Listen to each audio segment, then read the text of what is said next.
All right. So for those who will join later, I think it's fine because the actual part will be 5 minutes later because I'm first doing an introduction about WeShape Tech. So a very warm welcome from my side and also from a few others from the board of WeShape Tech.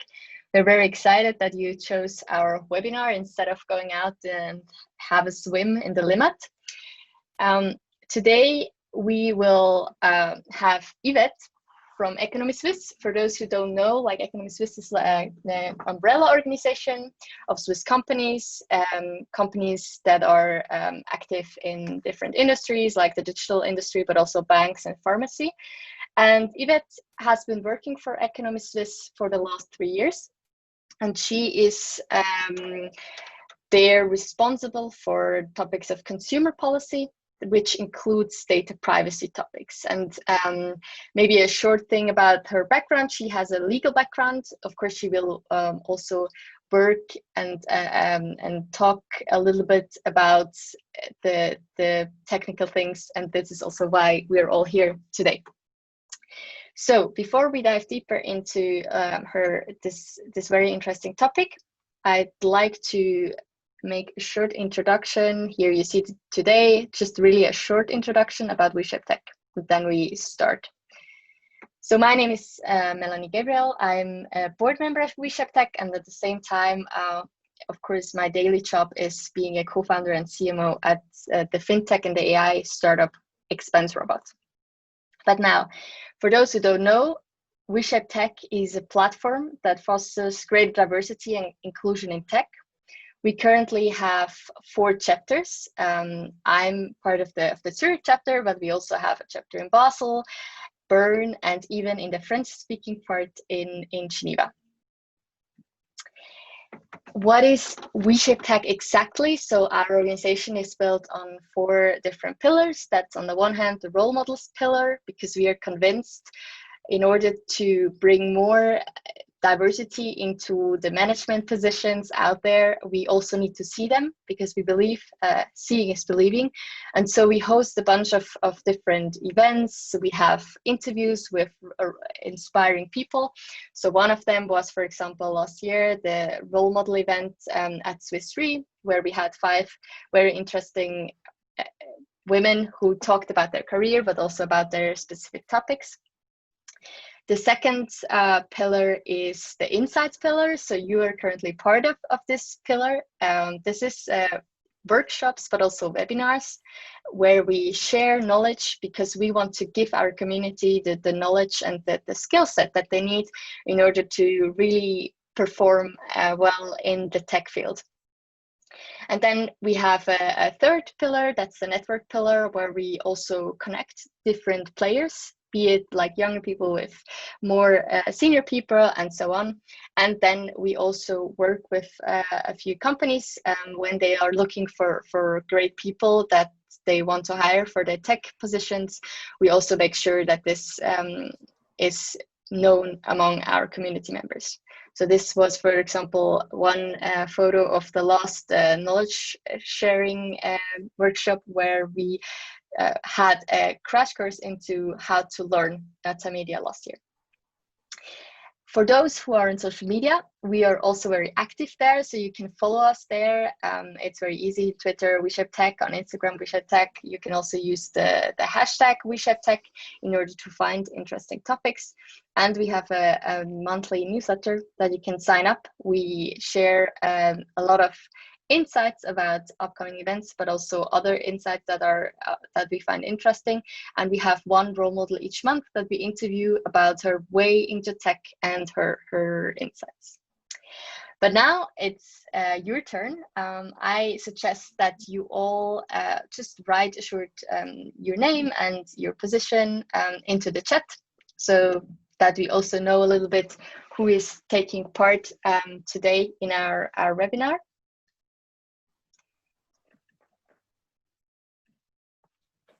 And while you're doing that, I'm handing over the word to Ivette.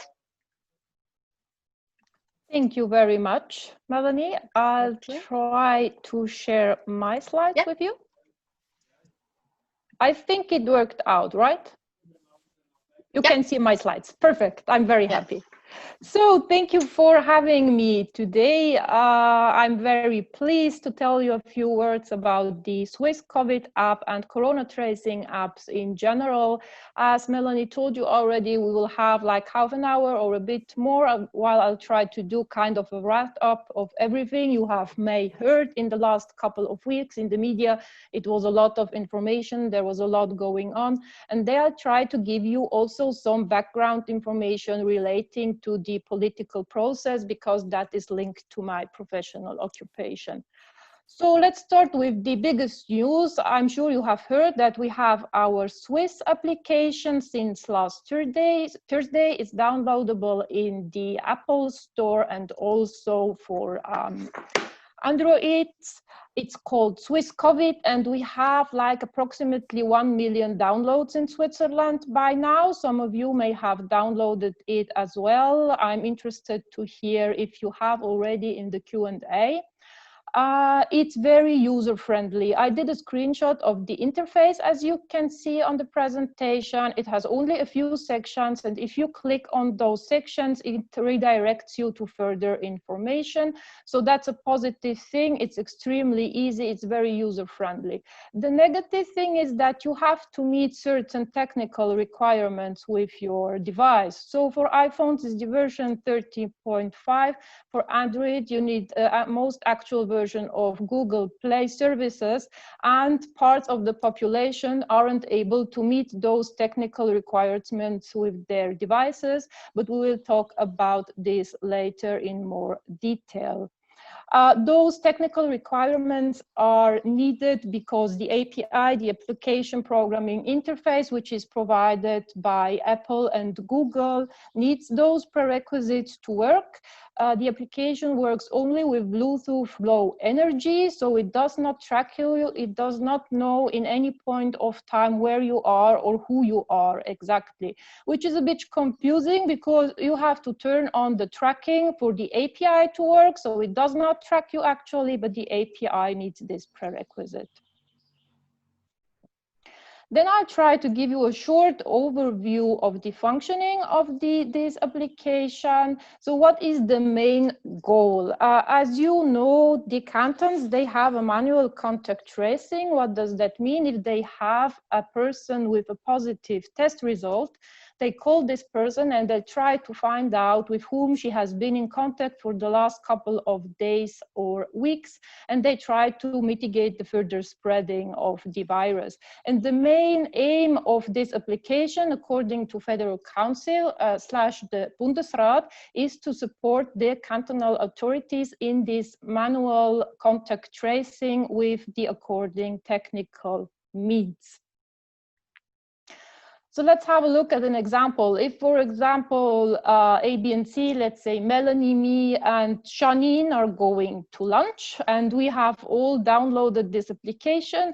We have turned on our Bluetooth signal. We will sit nearer than 2 meters next to each other for more than 15 minutes. And that's when the application starts to record and to exchange encrypted codes.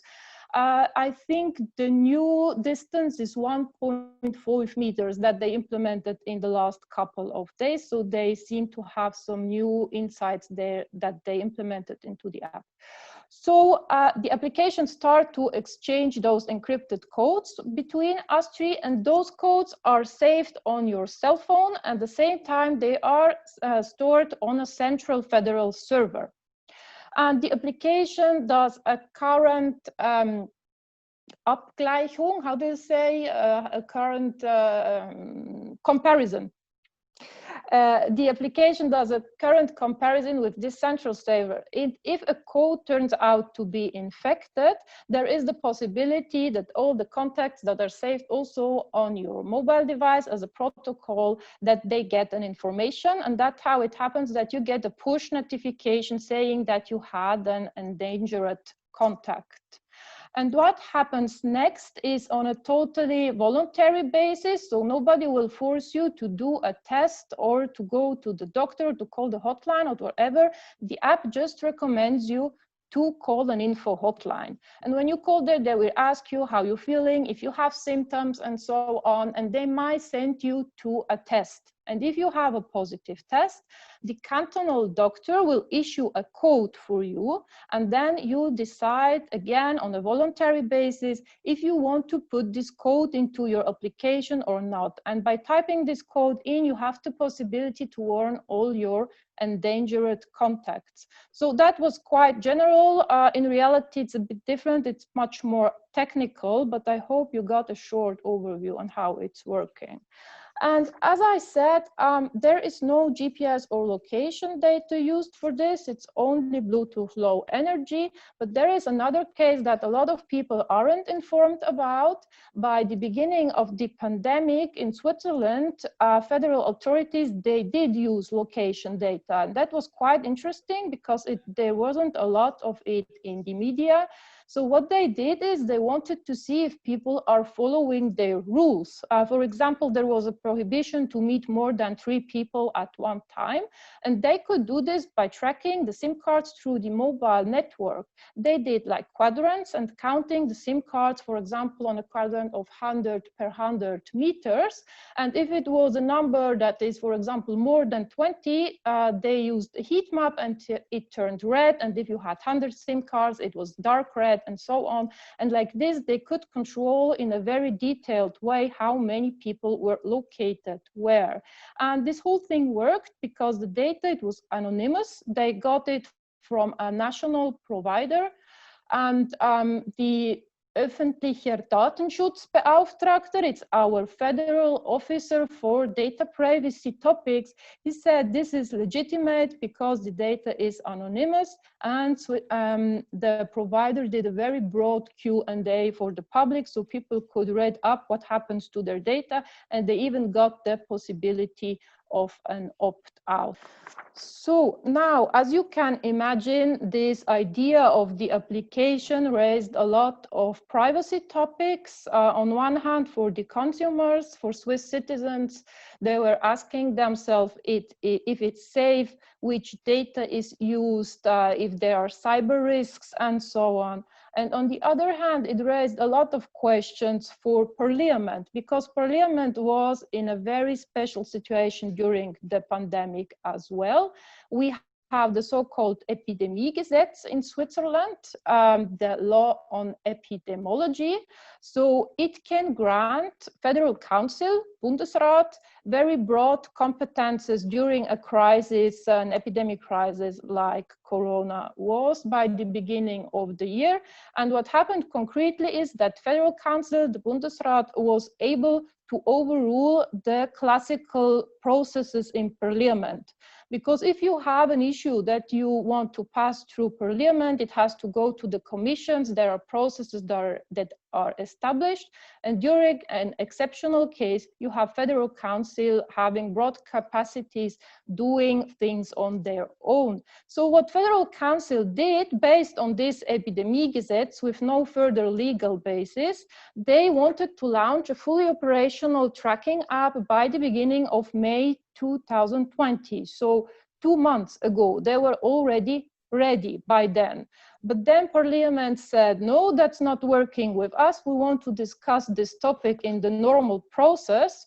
And that's why they launched 2 political initiatives called Motionen in German.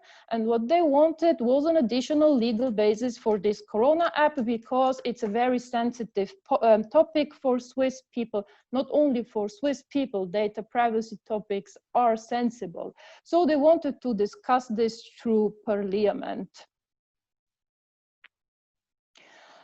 And then Federal Council recommended to refuse those motions because everything that the Parliament wanted was already implemented in the version of the application Federal Council had by then. So they didn't see any sense of it, and they thought that it will make the implementation get later online, what happened actually. So we have the application online now 2 months later, but nevertheless, Parliament approved both initiatives, so they discussed on it.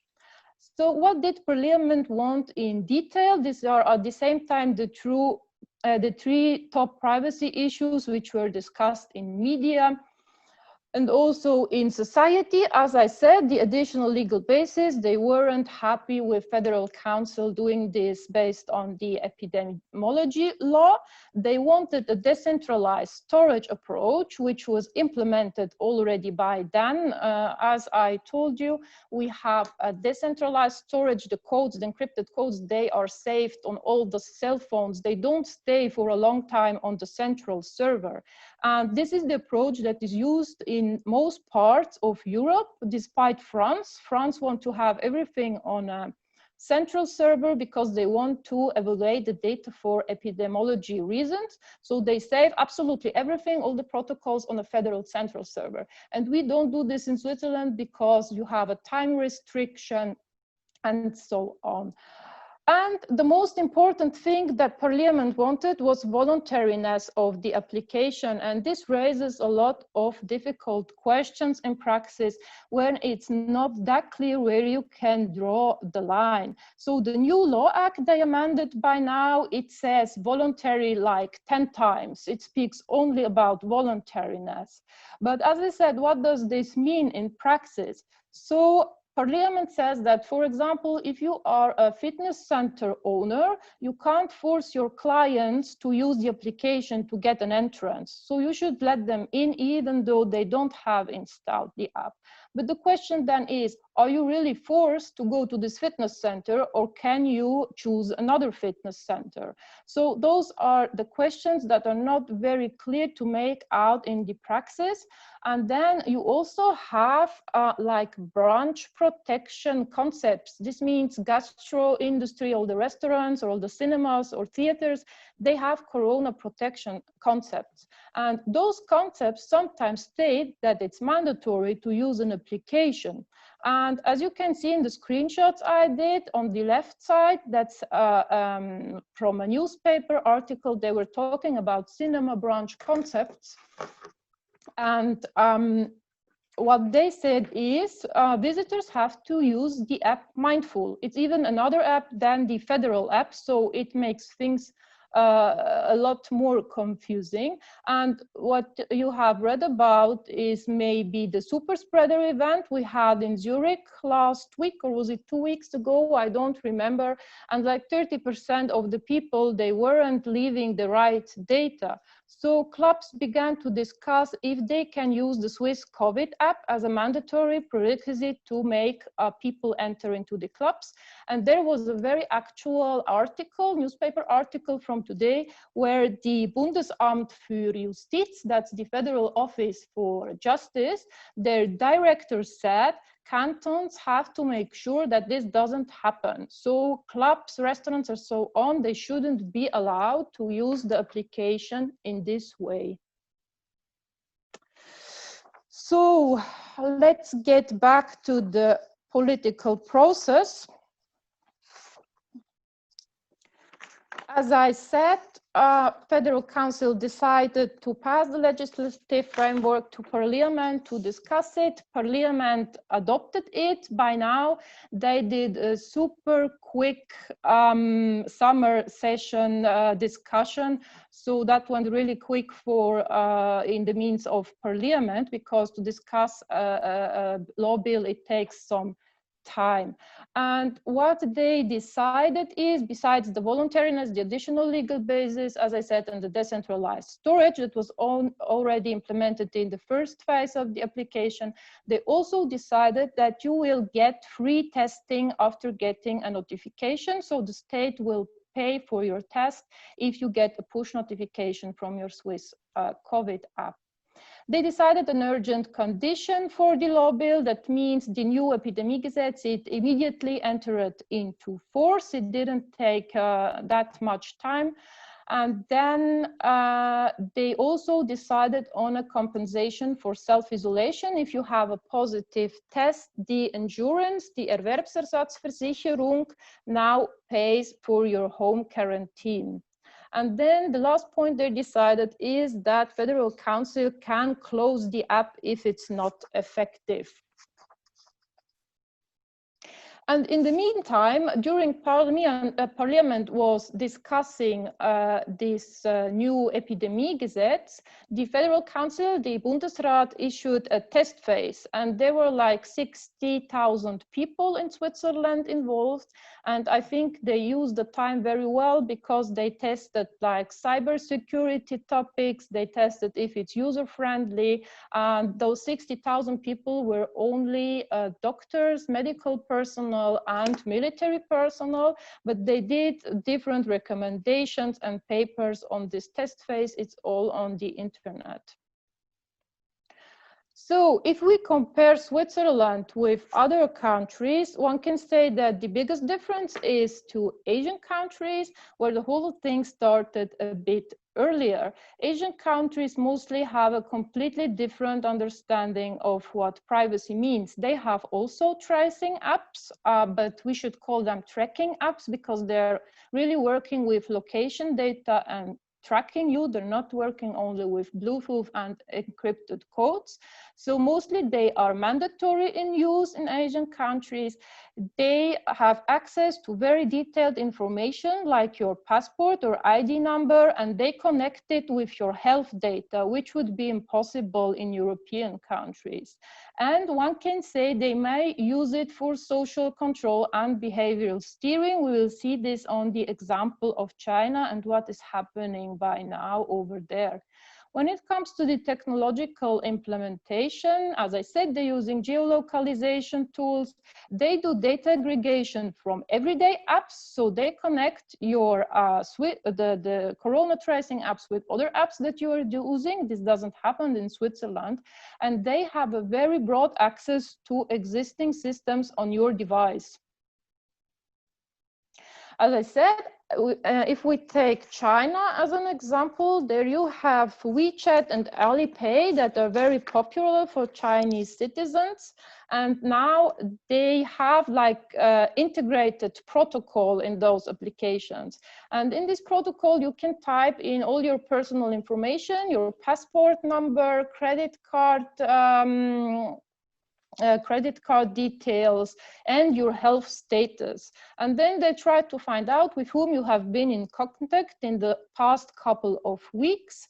And then they give you a color. They give you the color red, yellow, or green. And like this, they can steer a big group of peoples. For example, they can say, yes, this green group can go and work in this factory, this green group can travel, or this yellow group can't move at all right now. So it's quite interesting. It's like a public health passport. It's a completely different system that we have by now. And I think they're using this since February this year. And then we have more liberal countries in Asia, but they are also using a lot of different data, like the data from security cameras, from your GPS navigation system in the car, and then combine it with the corona tracing or tracking app. We have also less invasive methods in Asia. They rely on the principles of transparency and information. So you're in a regular contact with their authorities through push notifications. And the push notifications contain information if you have been in contact recently with an infected person. And as they are also based on GPS and tracking, they can give you quite detailed information. For example, they can tell you the park you are entering was visited by an infected person 2 days ago. So it's very concrete what they are doing, relying on the use of GPS. When we compare to our close neighbors, the situation looks a bit different. They are much closer to the model we have in Switzerland. It's quite aligned, but yet we have no overall solution. That means if you travel to Germany or France, your Swiss COVID app won't work there, or they won't be compatible with your Swiss COVID app. So if you have turned on the Swiss COVID app because of the API, that is used for whole Europe. It's the same API at the moment. It's the Google Apple API, I mentioned it. It counts for whole Europe, but the system doesn't allow you to use two applications at the same time. And they're meeting arrangements by now within the EU to make the apps convergible, at least within the EU. And Switzerland is participating also on those negotiations because they wish to have a compatible app as well. Of course, it's a big issue and they try to do it on a technological basis. And if it's not possible, they are also able to do different legal treaties, bilateral treaties that will ensure this interoperability. Now in the slide, I mentioned a few countries in Europe. I won't go through detail because I think we don't have that much time and there are a few other topics I want to talk about. As you can see here, in Germany, they have the Corona Warn app. And what is interesting is that a lot of countries in Europe, they are not only using the Apple Google API, they're trying to develop a Huawei API as well, because they are scared of an embargo from the States and that they won't be able to use the API anymore. So they're trying to develop models that are in line also with the Asian applications. If that should happen, that Europe gets an embargo from the States. But I mean, that's very interesting and very political, and it shows that we are in a quite special situation. So the apps in the European states, they have different minimum ages. In Switzerland, we have 12. In Germany, you have 16. And there are actually marginal differences. The only bigger differences is with France, as I mentioned before, because they have a centralized approach in saving the data. And this could lead, or probably will lead, to the fact that they won't be able to be interoperable with the other European or the Swiss application. The absolute pioneer in this app story was Austria. They launched the application by the end of March.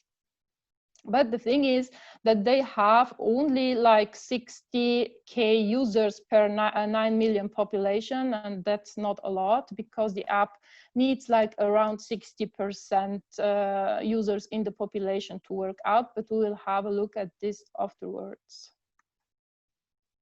So let's have a look at Switzerland's international role. It was quite big and meaningful, actually. There was also a lot of media reports on it. Maybe we can have a look at it from a historical viewpoint. I think it was in March when this PEPP-PT project was started. I have written it down. It means Pan-European Privacy Preserving Proximity Tracing. In short, it's a software project where a lot of countries participated, and it had a pretty high standing support. So governments of all European countries, or most European countries, supported it. Also famous institutes, and Switzerland was involved as well. And what this project wanted was to establish a basic code where every legislation in every state in Europe can base their own state apps on it. Switzerland was very active with the ETH and the PFL, but they then decided that they want to participate anymore because they were strongly recommending the decentralized approach. And this PEPP-PT approach, they wanted to have the central approach. So that wasn't convertible, and they stepped out of this project, but then they managed to have a huge influence because the API of Google and Apple, which every system in Europe is working now, it came from the EPFL in Lausanne. This was their suggestion. And they managed to put this decentralized approach on the system. So as you can see, Switzerland's role is really, really big in this whole thing.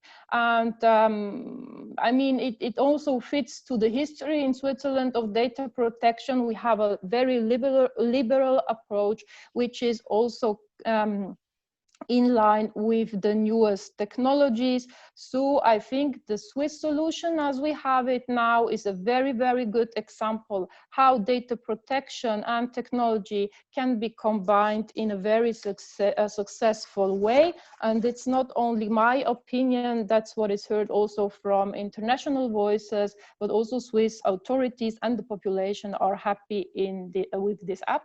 At least this is my appreciation of the whole situation.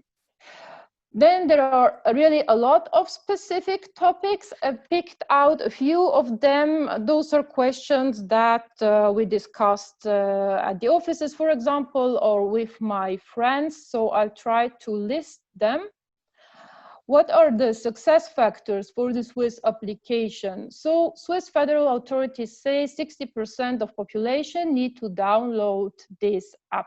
But there are also other voices, and they say this is not possible because not 60% of Swiss population are able to meet the technical requirements with their devices. So they don't have any studies if there are enough devices with the suiting technological, I told you at the beginning, it needs some minimal requirements. So they're not even sure if it's possible to cover 60% of the Swiss population with these minimal requirements for devices.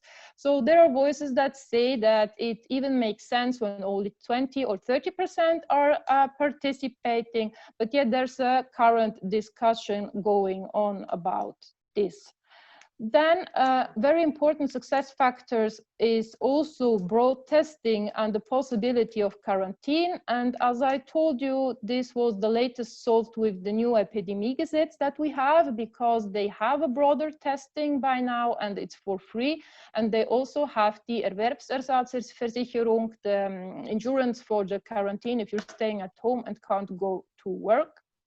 And then we have the problem with the technological education, especially elderly people. They might have a bit of problems using this application.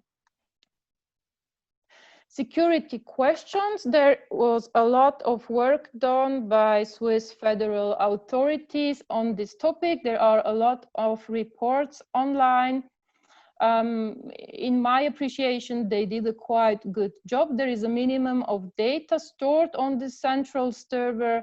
The codes are encrypted and they are changing constantly. So the encrypted codes that are on your device, I think they're changing every 2 or 3 weeks. The data is saved for the maximum of the needed time. That's the principle of data minimization we have in privacy law. It's a general principle which is fulfilled. The application does not have any access to device contacts or other address books you have on your mobile phone.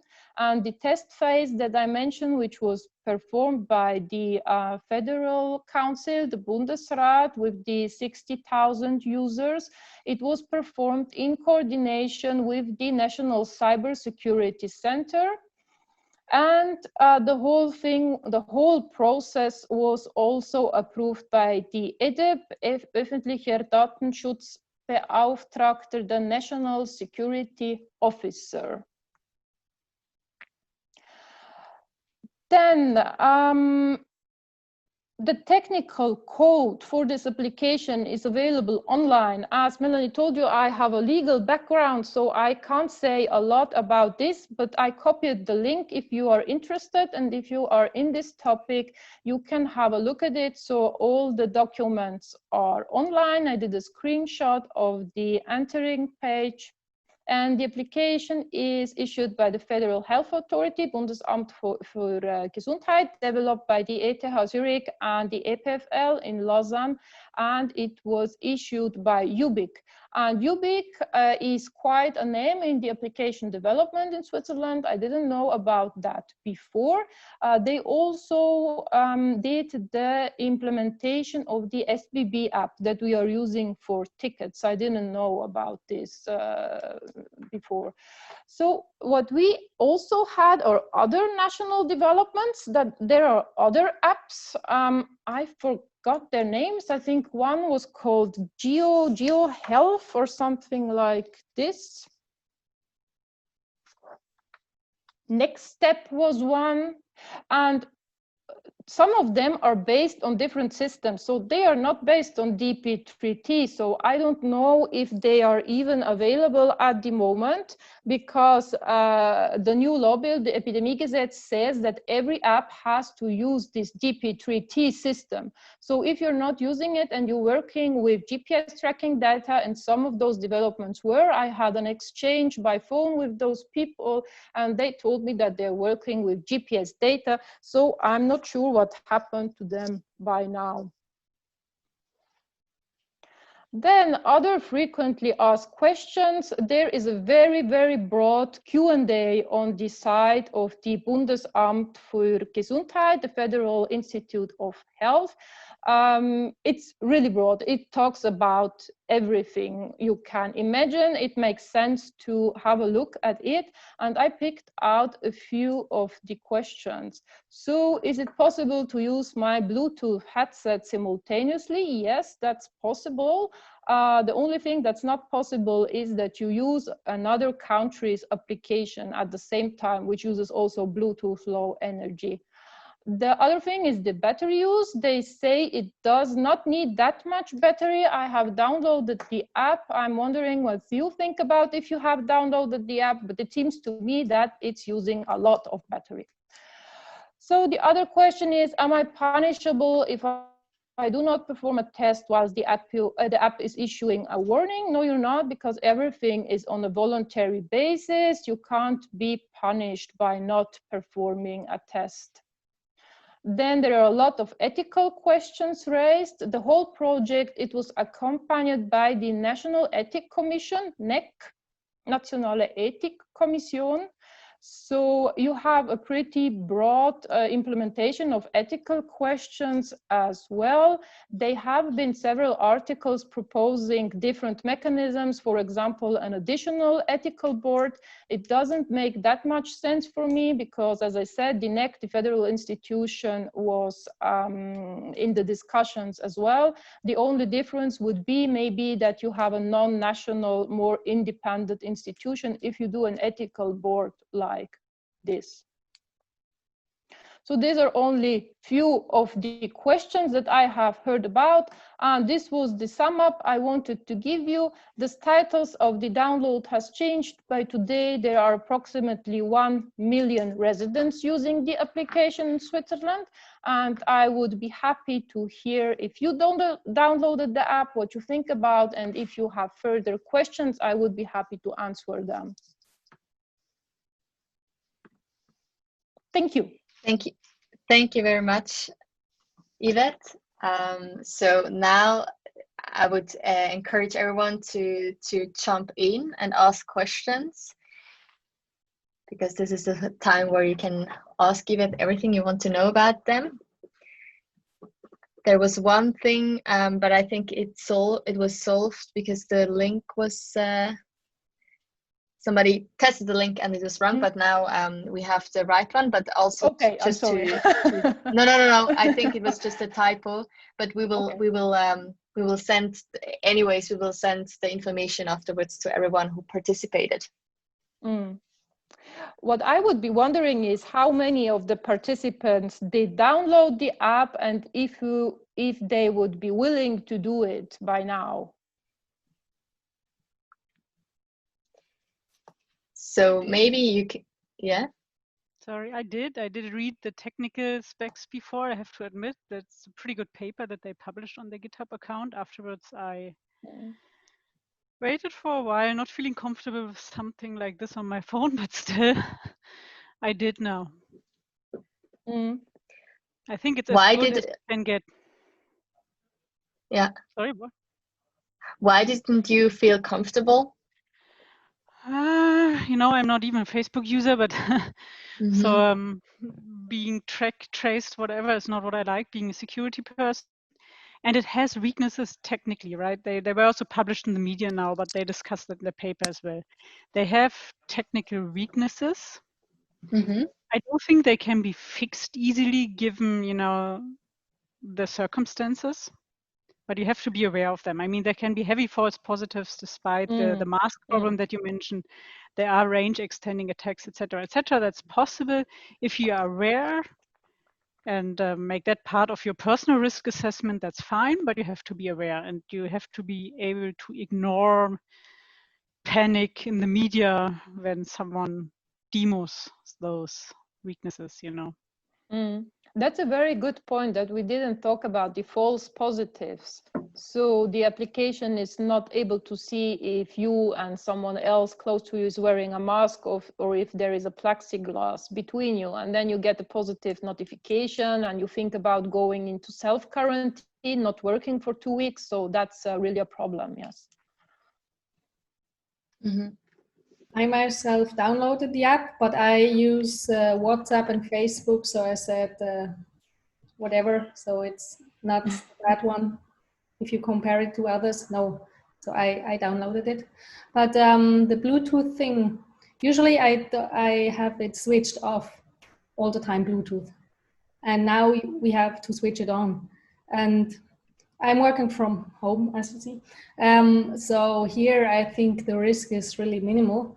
And I thought, yeah, I might change Bluetooth on maybe when I go out, but I'm sure I will forget it half of the time. So I'm not sure how I should deal with that, but that's the only thing which popped on my mind. So otherwise I said, I tried. And if I'm totally anti, I can deinstall anytime. So yeah.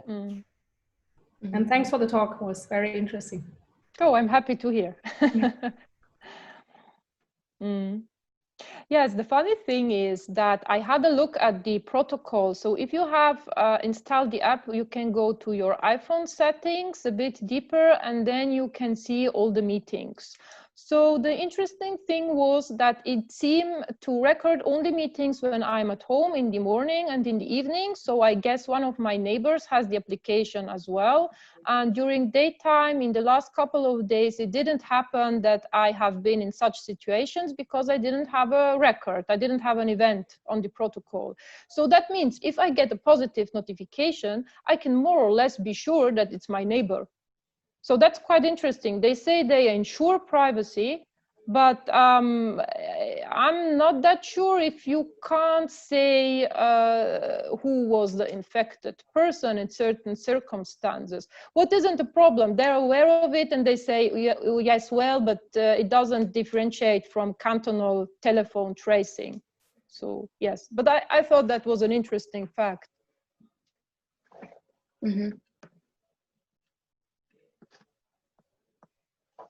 Does anyone else have other questions? Or also, I would be very interested to learn more, especially if you have security experts here who can maybe also even give insights into other things that would be interesting.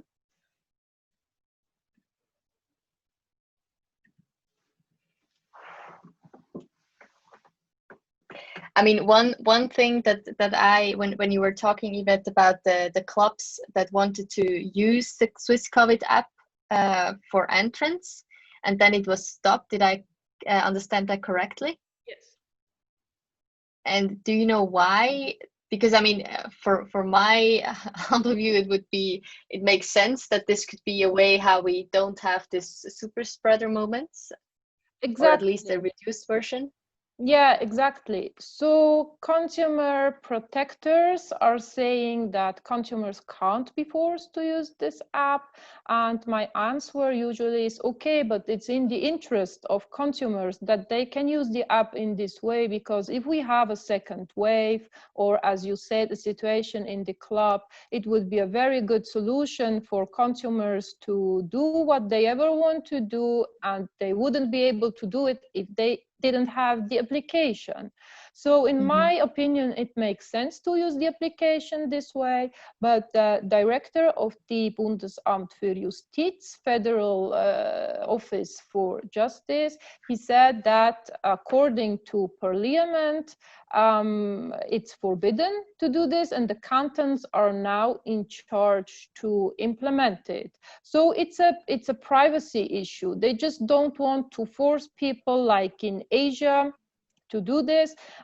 If you do the use, if you declare it as mandatory, even if it's only for certain branches, you have a lot of questions arising. For example, someone can use the app but turn out the Bluetooth signal when he gets into the bar or whatever. So those are quite big questions, with complex questions, with political and sociological implementations as well. And I guess this is the problem. Mm-hmm.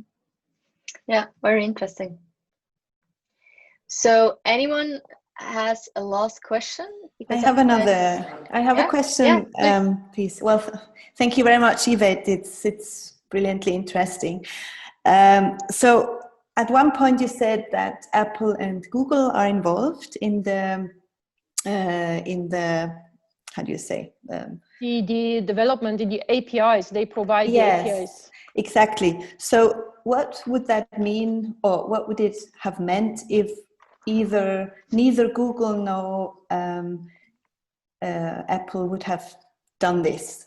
Does that mean it could have been created in another way, or just not? Would it not have been possible if they had pulled out of the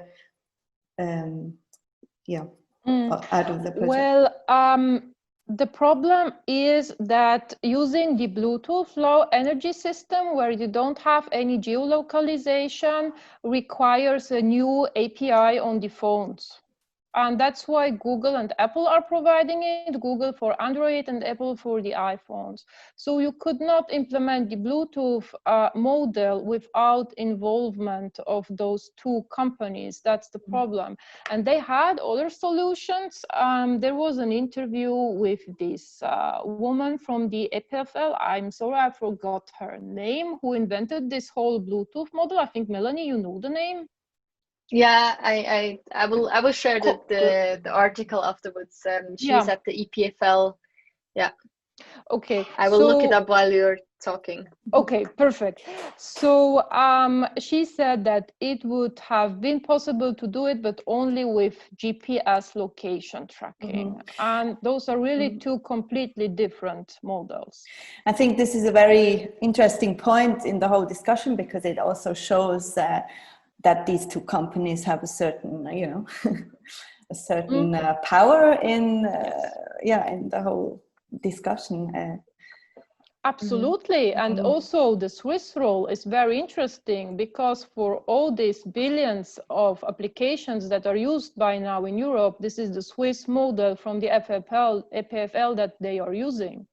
Otherwise, we would have ended up with GPS location tracking, and I'm not really sure if people would have liked that. Thank you. So the name of the assistant professor at EPFL is Carmela Troncoso, and there was a very interesting article, I think in the NZZ or Tagesanzeiger even. I will share it afterwards in the meet, also with the video, with all the participants here. Yeah, so I guess, I mean, also from my side, thank you very much, Ivette. It was quite insightful. I'm very happy. I'm sure. Thank you. I'm sure there will be also other questions. So for all the participants that have questions, you can still send them to us, and we will hand them over to Ivette. Now, we of course also have other events. So this was one webinar we have before the summer break. We have a last webinar, which is with Simon Stäbler. She's a consultant at Egon Zehnder. She will also do a webinar, a lunch and learn, and address stress situations by unleashing your hidden energy sources. So very interesting. Then after the summer break, we will have a collaboration with the SRF. It will be an online workshop on performance improvements, A/B testing. I saw that Laura, who is actually our partner on the SRF side, is also today here. So we're super excited for this event. And then in October, we will have a big participation in the event We Tech Together. It's on 3rd of October, where we will work with the Swiss Post, and the workshop will be on visualization the Black Friday data with the Splunk app. You find all the events on our website at WeShape Tech WeShape.tech/events. We will also send the links afterwards, so you have them. Again, I already advertised it. We are on social media, so we're super happy if you join us there and also share your insights and learnings on our platforms. We have this newsletter, so this is also the place where you can subscribe. As a disclaimer, so we will send out one email where we give all the information about this webinar, but also due to privacy rules, we won't subscribe you for our newsletter. You have to do that on your own. So for those who are interested to get one email a month, subscribe to the newsletter and you will be always informed, and also learn about all the beauty of the tech industry. Yes, so that brings me to my last question to you. I would be very interested to hear your feedback. Also, now that we have, like, we don't all have to stay at home, we are thinking again about doing maybe also offline events, but we will continue with online events, and we would be very interested to hear your feedback also in terms of the length of the time. Is it better to have the event in the evening or during the weekend or whatever? So I would be very glad if you could drop me an email and just tell us how you felt that this was. And yes, then that leaves me with my last thing. Thank you very much for joining, and enjoy your lunch at home, or even for those who are back at the office, in the office. Thank you very much. Thank you.